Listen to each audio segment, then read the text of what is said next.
Hey, what's going on YouTube? It's your certified coach, Coach Court. Today I'm gonna keep this video very simple. It's gonna be no editing, no fluff, no marketing.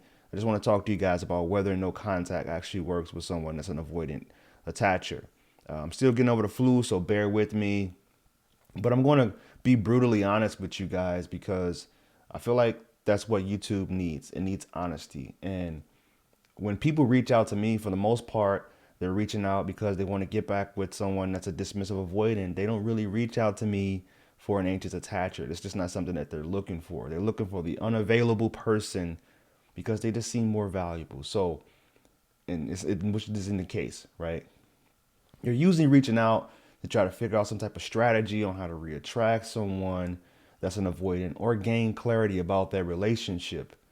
And their initial reaction is to maintain as much contact with the person as possible because they want the avoidant to not forget about them. But trust me, they're not going to forget about you. They still know that you exist. And in fact, it's the silence that you give them, that void, is what's going to make them think about you more, which is what's going to make them want to come back if they decide to do so. So the question about if no contact works with a dismissive avoidant, well, I'm going to talk about that today. And first, I want to talk about what is the no contact rule, right? The no contact rule is a period of no contact, of not reaching out to them, they're not reaching out to you, you're not initiating contact, vice versa. And you're just basically focusing on you. And I think this is very important because I call this rule the self-discovery rule, because during that time, you should be going on this journey of self-discovery, understanding who you are, understanding who you are going to be now that you don't have this person in your life, understanding what single life looks like for you.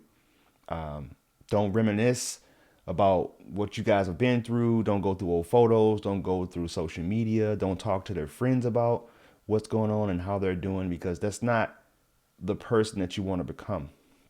You want to become someone that's more independent.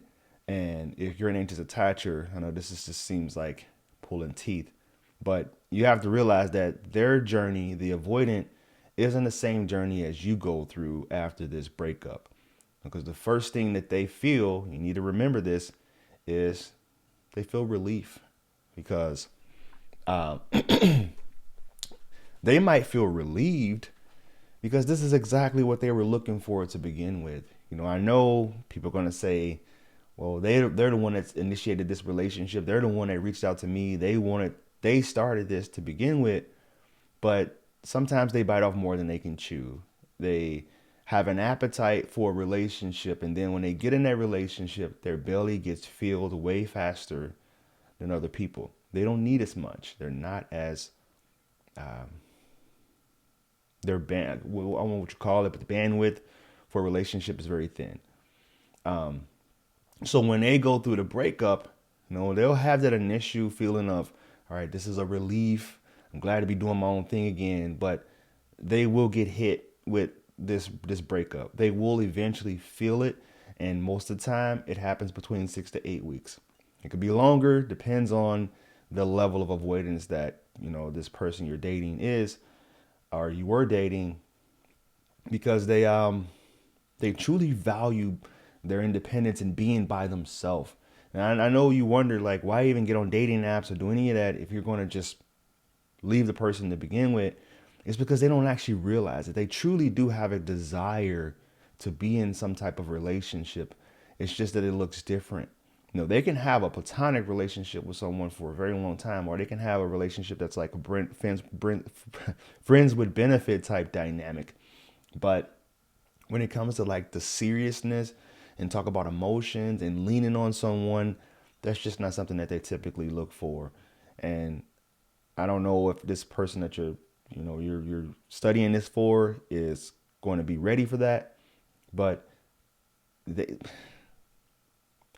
more times than not, it takes a very strong why for them to want to be in a relationship that has all of this what do they call it? It's independence, and there's codependence, and then there's interdependent. They'd rather stick in that independent type of mindset or dynamic. Then you have the codependent, but the interdependent is when you pour into each other. Like we're both mutually benefiting from this relationship. I bring something to the table and vice versa. I talked about this in my last video. This quote that says, "I'll take care of me for you if you take care of you for me." And that's kind of what they look for.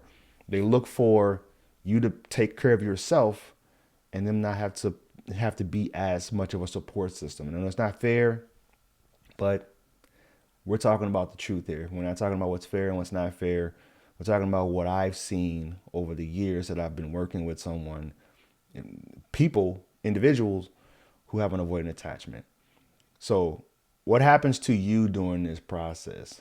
I know that it's usually all about the avoidant, but what you should be looking for is this shift in the power dynamic between you two, because there's a saying that goes, whoever cares less is the one that controls the relationship.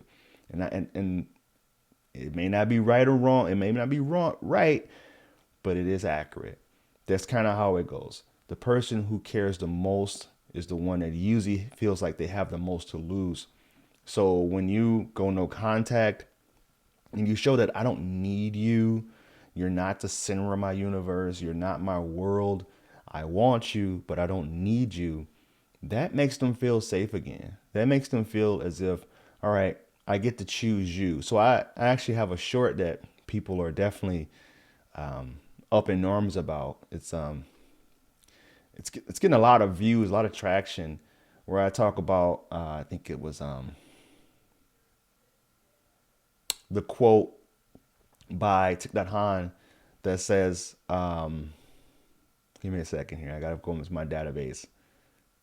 You must love a person in such a way that they choose you.